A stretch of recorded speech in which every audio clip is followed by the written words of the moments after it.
waaw man d'abord li ma doon wax sànq fii dafa leeraat mooy coow pour dëgg réer gis nga man dama ruus dama désolé ci gis un ancien officier de police judiciaire koo xam ne da ngay garantir l'ordre public war a joxe ay leçons ginnaaw bi nga liggéeyee ci administration lu yàgg même su dee ni nga fa génnee dafa ñaaw ndax dañ laa radier. C'est moi qui parle. Le style. Da ngeen di daanu. Parce que c'est comme ça que vous avez foutu le pays en l'air. Cette fois-ci, je ne te laisserai pas aller. yow ku la wax ni ma génne police dafa ñaaw. Ah, rien à voir avec le débat. Mais toi, tu m'attaques personnellement. Vous m'avez Viens, je da leen provoqué loolu la ñuy def. boo leen jékkoon ci débat ku la wax ni ma génne police dafa ñaaw. ku la ko wax bokku débat bi. yow foo ko fekkee. Ça me permet moi d'être là devant tous les Sénégalais en train de parler ñaaw. Ah, c'est au contraire. yow yaa xam sa bopp parce que yaradiku. Si on te répond, effronté. C'est comme ça qu'il vous a fabriqué. C'est comme ça qu'il vous a fabriqué Ousmane Sonko. On ne manipulera pas ce pays-là sous ce pli. Parce qu'il n'a fabriqué que des gens qui ne savent pas où ça bouge derrière. on se calme. Je suis témoin. On se calme. Si, tu l'as osé. En tant que fonctionnaire, toi. Tu parles de ma carrière. Entre les invités, il faut que tu viennes. Il va aller de celui-là. Tu ne dis pas à Cheikh Oumar qui va yow soo waxoon leneen rek soo waxoon leneen du ma la laal mais toi tu parles mais arrêtez-moi cette histoire-là di Chanapa on parle de politique on parle de droit il parle de ma personne si tu le refais encore non comme ça bul mer loolu la leen provoqué. ñooñu débat ñoom. non mais meruma c'est mon tempérament je le lui rends mais Cheikh Ousmane parle. je le lui rends mën nga ko Cheikh Ousmane de cette terre aussi. mën naa ko maa la dàq carrière fuuf yow un Chenapan qui traîne derrière Ousmane Sonko qui va dans les loupanards et qui se présente ici pour le défendre en tant que greffier. Mais c'est quoi cette histoire-là? Moi, le gën carrière. Moi, je suis le commissaire Keïta, connu de tout le Sénégal. Mes performances ne mentent pas. Merci beaucoup. Demandez à l'actuel directeur général. Merci beaucoup. Ma carrière ne ment pas. Merci beaucoup, mon commissaire. Li mu mën ci procédure pénale mënoo ko yow. Thierno Diop. Mais arrêtez ça là, vous ne pouvez même pas débattre. Ou bien vous faites vous plaidez pour Sonko, ou bien vous attaquez les gens. Merci. Yéen xamu leen dara waay. Attaque personnelle. Merci beaucoup. Ouais, yo. Thierno, mais je ne te l'ai pas fait. Entre les deux invités, tu perds les pédales parce que tu perds les pédales et tu m'attaques. Tu vas m'attaquer encore. Merci beaucoup, s'il vous plaît. On partage le débat. Mais tu vas m'attaquer encore. Affaire ñàkk fayda yi.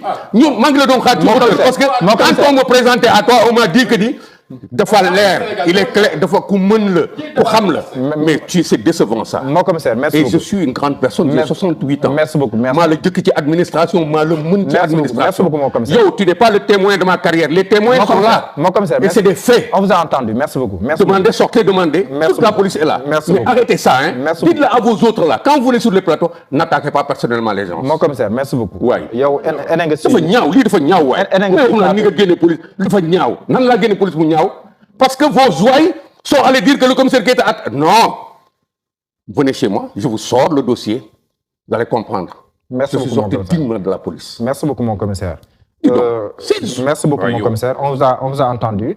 Non, il n'y a pas de problème, il n'y a pas de problème. Moi, je suis en colère. Mais il faut régler ces gens-là. Vous poursuivre cette intervention sans pour autant répondre, vous ne tourner ces attaques personnelles. Parce que quoi qu'il soit, c'est de l'année, il faut nous dire que tu es quoi. Non, c'est pas une question d'aider. Non, mais... Je l'ai dit à l'autre la dernière fois. D'accord. Fille de nous d'aller pour voir. Bah, d'accord. Quand tu parles à quelqu'un, tu le respectes. D'accord, comme ça. Je te rends ça. On a réglé le problème. Wow. Merci beaucoup. Maintenant, continuez ce raisonnement. xam nga yàlla dafa ay ci póotum buur.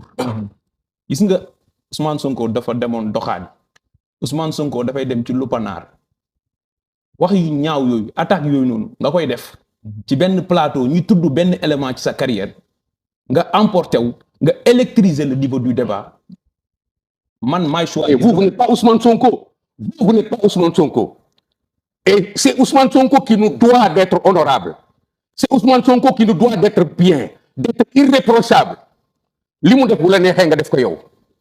Kenn du tudd sa luppanaar. Mais quelqu'un qui va être président de la République du Sénégal, qui se fait reprocher des faits de ce type-là et on tourne le débat dans quoi man maay wax du ma daggaat. non bu ma ko defati. mais il revient là-bas. Thierno si tu reviens là-bas je te tombe tu sais que dessus. je te respecte beaucoup.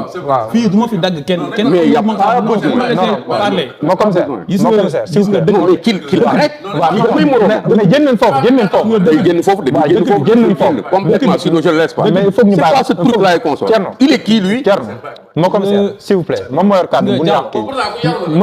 mais y a rien. j'ai dit ce que j'ai dit de mën nga naan ndox s'il vous plaît. il n'est pas Ousmane Sonko. merci argument. kenn du ma fi daggaat fii dans ce plateau. commissaire mën nga naan ndox. Diallo gis nga plateau bi. mën nga kenn naan du ma ndox fi daggaat. merci. waaw naan parce que dagguma kenn. waaw dëgg la au royal la naan au royal day dal. s'il vous plaît non non non non. mais mën naa ba mu jël si biir daa ko mu wax. mais s'il vous plaît bàyyi la ko mu wax. non Thierno s'il vous plaît ça parce que. excusez-moi c'est une stratégie Maître bien Jamais. réfléchie. Et je le savais et on me l'a dit on me l'a répété avant même l'émission que tey duñ la bàyyi nga wax mais li ma bëgg a wax ci kàttanu yàlla dinaa ko wax. mais vas-y. te sénégalais yi li ñu apprécier dinañ ko apprécier gis nga nit sooy attaqué da ngay ñeme encaissé boo mënee taxaw ci deru Ousmane Sonko nga teg ci lu la neex nit ñi teguñ ci sa der mun nañ joxe élément d'appréciation ci sa carrière man maa koy répété waat kuy tàkk nga tàkk kuy gaz nga gaz da ngay sonal sa non c'est bopp moi qui répète ça léegi au-delà de cet élément enlever votre émission. au-delà de cet élément enlever votre émission parce que je ne le connais pas. Il va. Je ne veux pas de parole. Je ne veux pas de parole. Il va l'arrêter parce que ce n'est pas ça le débat. D'accord. Lui, c'est un avocat d'Ousmane Sonko, c'est un pauvre diable. D'accord. Celui-là est comme ça. Parce que je suis mécontent, j'ai dit que Ousmane Sonko, un loupanard, c'est quoi? Dans le langage, c'est pas de la vulgarité. C'est un mot français clair. C'est un lieu de débauche simplement. Quand quelqu'un va traîner dans des loupanards, c'est un lieu de débauche. Ce n'est pas un mot étranger au lexique français. D'accord. Nous, sur nos métiers, on parle de loupanard. C'est pourquoi man ko indi. Wow. C'est ça le problème. Et ça vous met en boule. Mais c'est parce que votre candidat est allé traîner dans un loupanard.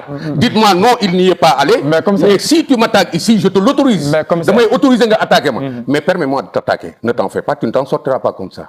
Parce que moi, je suis là, tout le Sénégal me regarde. D'accord, commissaire. Mais commissaire, s'il vous plaît, xam nga dafa am noo ko gérer. Mais yéen a bëgg loolu parce que bu ngeen arrêté nit ñi revenir au débat. Non, revenez au débat. Revenir au débat. D'accord, waaw.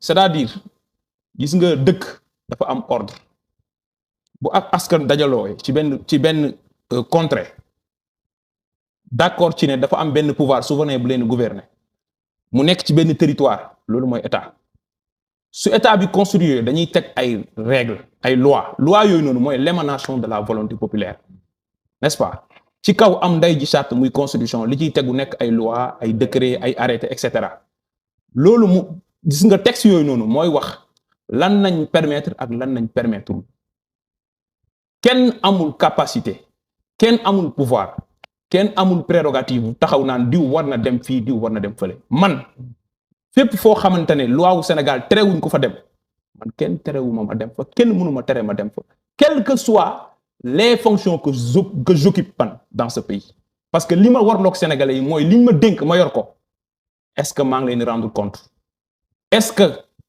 yor naa ko conformément à leurs intérêts est-ce que yor naa ko de façon boo xamante ne transparente na mais de façon boo xamante ne respecté na éthique yi respecté na règles yi luuma et cetera et cetera donc kon diw dem na fii diw dem na fële loolu kenn amul prérogative di ko déterminer dans ce pays ça c'est un.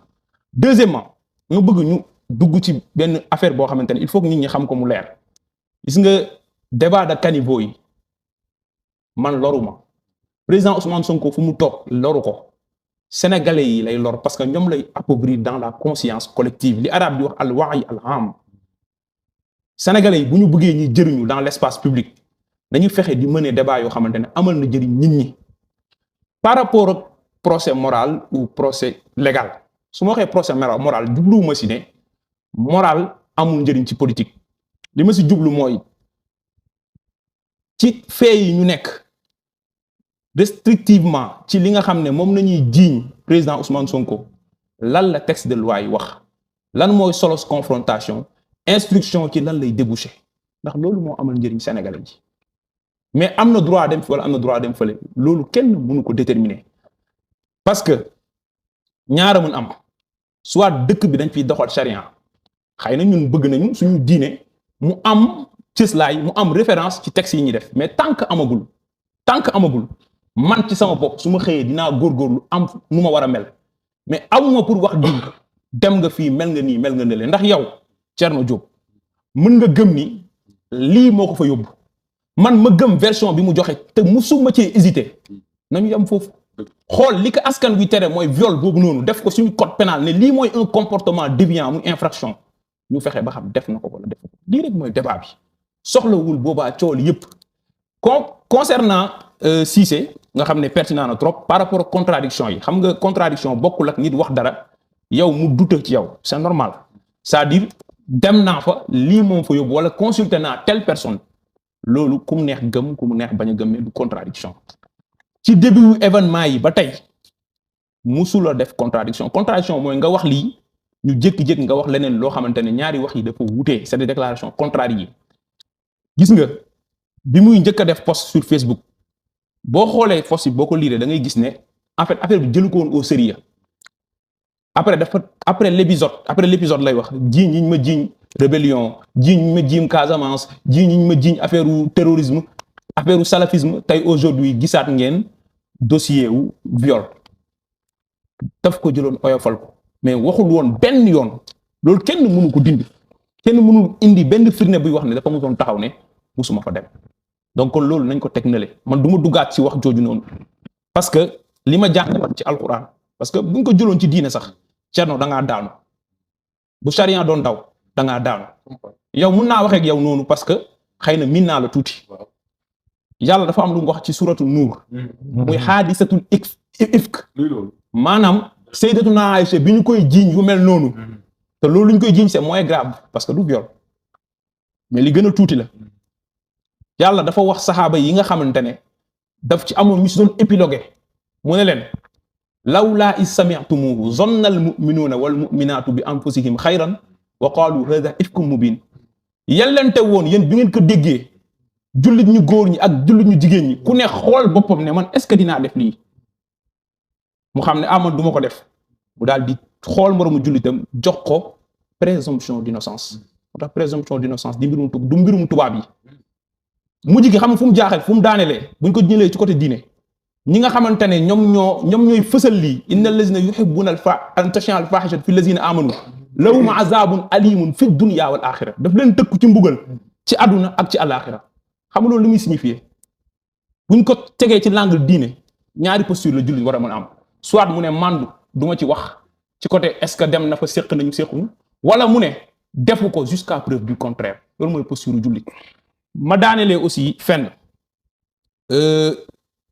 dëkk bi toll na foo xam ne jaxasoo na lool ku ne mën nga waxee fi nga féete mais nañu rafetal ci ni ñuy waxee parce que dëkk bi ñun ñëpp ñoo ko bokk. Absolument. te bis dina ñëw ñu xoolante les yeux dans les yeux ndax ñun ñii nii. xëy na ñu mel ni man ay xale nañu. am na ñeneen ñoo xam ne ay mag nañu. dinañ fekkante waat ci réew mi. te gis nga reñu Macky Sall bii muy ayam bii nii dafay jàll leneen di ñëwaat nañu rafetal waxin yi nañu rafetal defin yi.